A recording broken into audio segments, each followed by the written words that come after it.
Welcome to the Shimon Library. Today's video is the third round of the North Star Cup tournament. Up to now, we have a record of 1-1, with the one speedy win for the start and then a crushing defeat right after it. But let's see how the third game pans out. Like last time, I had an idea what I was going to face due to the player I got paired up against, but I wasn't 100% sure yet. If I'm right, this will be an interesting and an interactive game.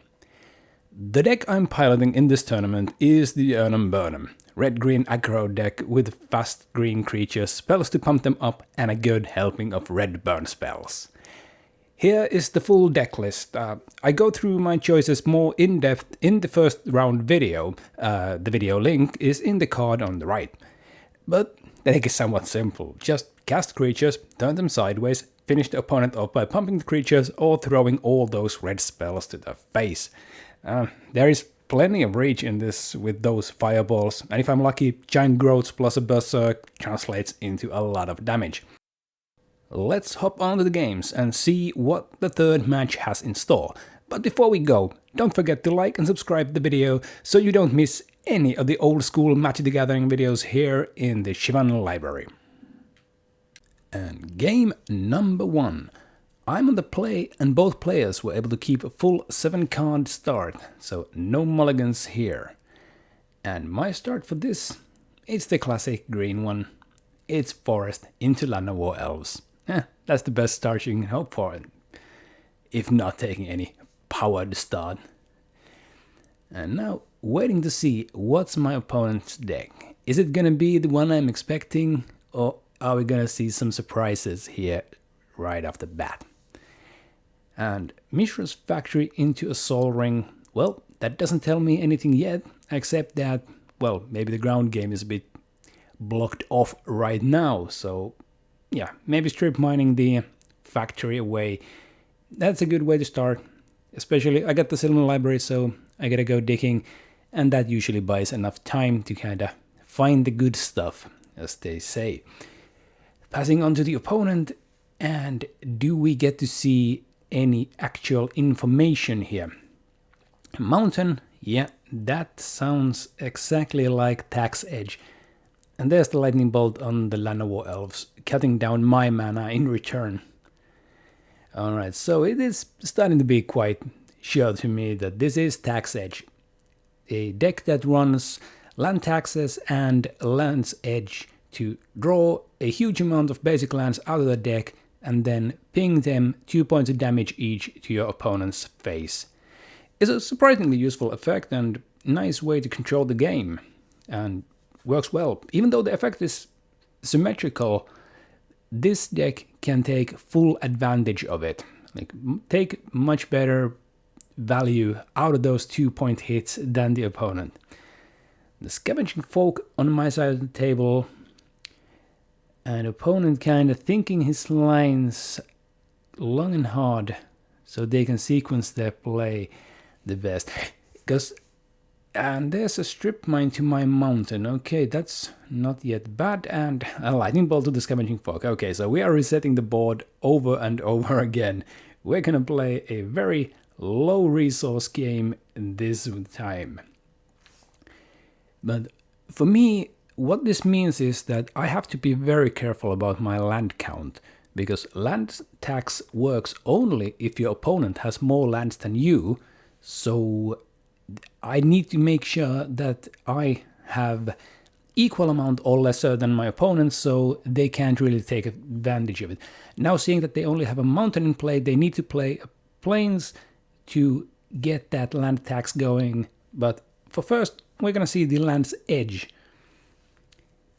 And this means that either player can discard a land card from their hand to deal 2 damage to their opponent. But let's start with a more shocking option. Getting those lightning bolts out of my hand, making sure that use my mana most efficiently, because with the Land's Edge in play, I have no incentive to actually play my lands. Because all I need to just do is hold them in hand and throw them at my opponent's face. The only thing I'm missing now is something to ping some damage in. And there it is, the script sprites. You get those little ticks in to stay ahead of my opponent and be able to top deck the lands and throw them at his face, and hoping he won't do the same to me. But with resources being so low, even the small changes can make a huge difference.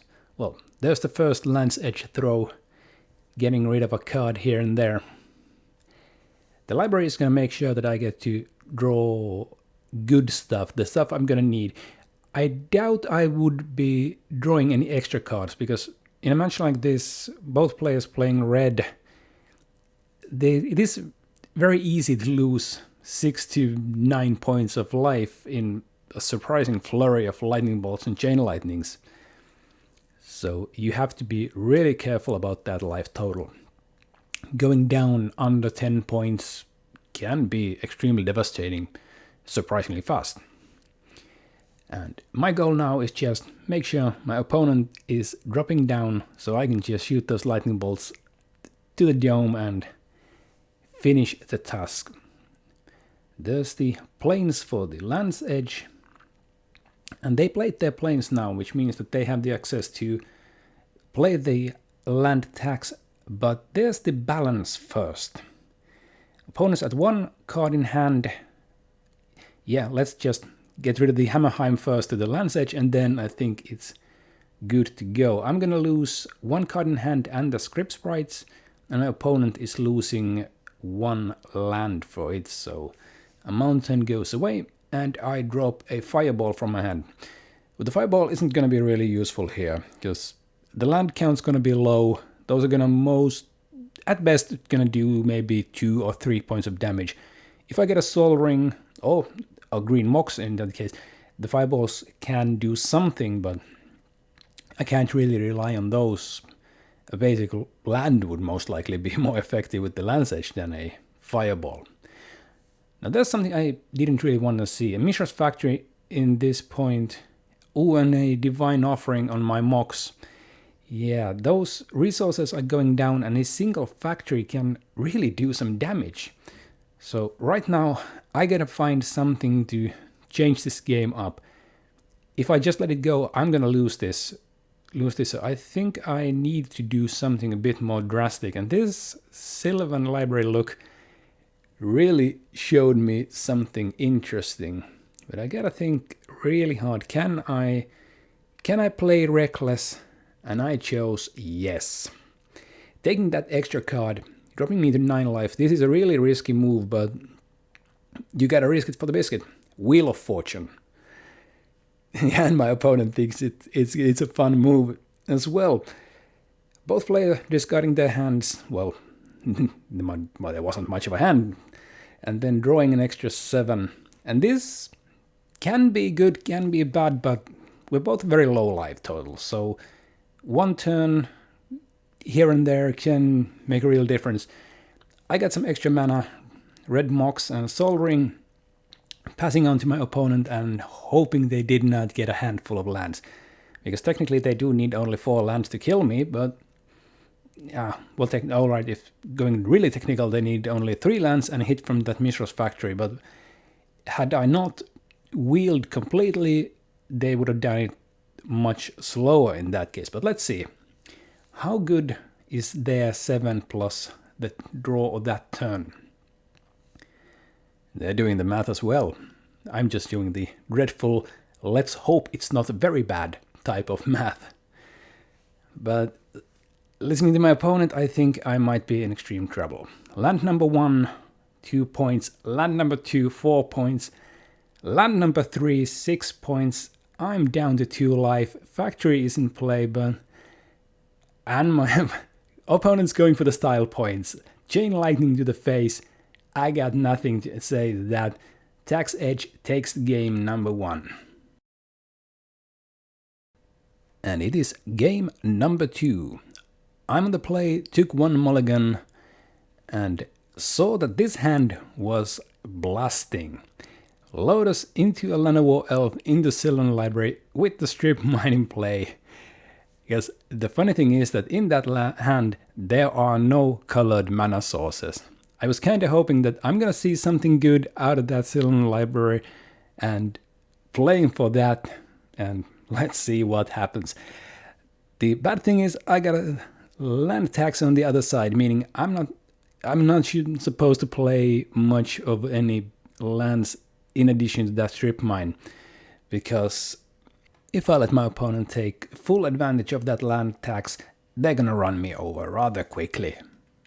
But that's the good thing about green decks. I got a lot of creature-based mana, and a Soul Ring in a mix won't hurt. And yeah, Chaos Orb as well. This hand is going to slap hard. Now, of course, the land tax won't be that much of an issue with the orb in play, because I can just blow it out, unless, of course, there's a Disenchant or Divine Offering in their hand, but that would mean they would have to play the extra land in, and the land tax wouldn't work as well. The situation does look pretty bad for the opponent, so they gotta think hard what the line is gonna be. Library of Length, one of those good tools in that package, because now that you discard the lands for Land's Edge, you can actually discard them on top of your library instead of your graveyard, which means you're gonna draw one next turn, and then the land tax can go and pick them up as well, meaning that your lands are never running out. Now, as a security measure, I'm just gonna strip that plains out just to make sure the coast is clear, because now we're gonna be bringing in the first Erhnam Djinn of this tournament. The card the whole deck is named after, the 4/5 beater for 4 mana, finally makes an appearance here. And at this point I don't even bother attacking with the Llanowar Elf, because the Erhnam is gonna do the beating. I'm just gonna keep the Chaos Orb available, and there's a good reason why I did it. They happen to draw Maze of Ith, which is the enemy of the Erhnam. So activation on that Chaos Orb. Let's see if it's gonna hit. Hitting that Maze of Ith, and boom, dead on. That was a clean hit. Maze ain't gonna be bothering me anymore. And let's see if the library is gonna bring me any new toys, because this has been a really strong start for me, and my opponent is gonna have a problem dealing with this Erhnam. Dropping them to 16. And more mana and more Erhnams. Yeah, this game is gonna be over pretty soon, because without any white mana, they're not gonna be casting any Swords to Plowshares, which is basically the only way they can get rid of an Erhnam.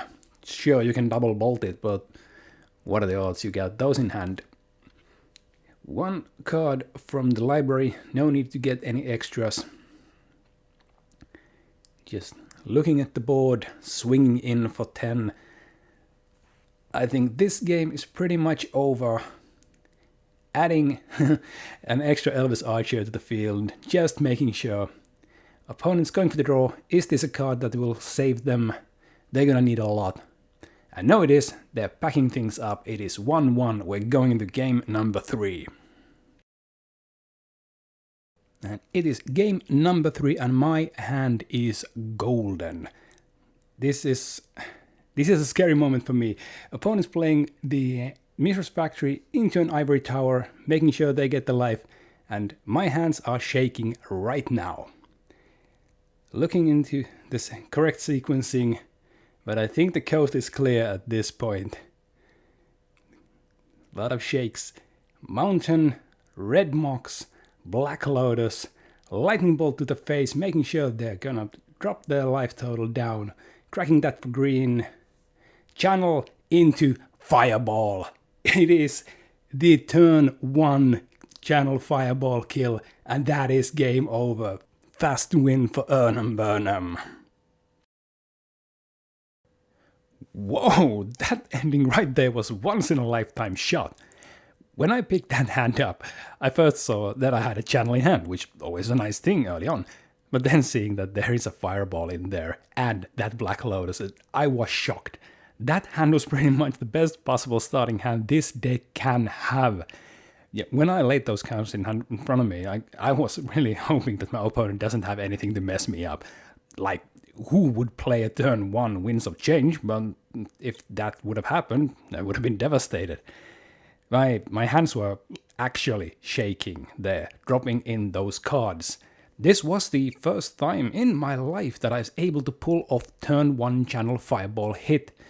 My opponent was super graceful and happy for me, even though it was somewhat of an on-game, and I really appreciated that. This match was probably the highlight of this deck. I doubt this will ever be topped, but here's hoping. The match itself was an interesting one, and the balancing act between those minimal land drops made it fun for both of us.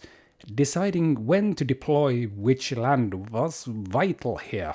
I was able to dance around with just 1 or 2 lands, even though my opponent made it very difficult for me. After the game, we talked about my opponent's deck, and for now, it is still a non-powered deck, which does matter in a bit in games like this. Being able to drop that Mox Pearl for that land tax on turn 1 without putting in a land would matter a lot, especially for that, like my first forest into Llanowar Elves would be a difficult choice.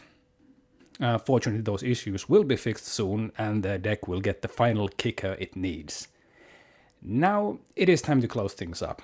Put this book in the shelf and mark it down as one of those special moments in my life. If you have had the channel fireball happen in a match before, tell me in the comments below how your game went. I'd love to hear your stories.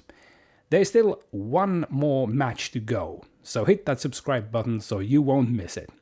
Thank you for visiting the Shivan Library, and I hope to see you here again.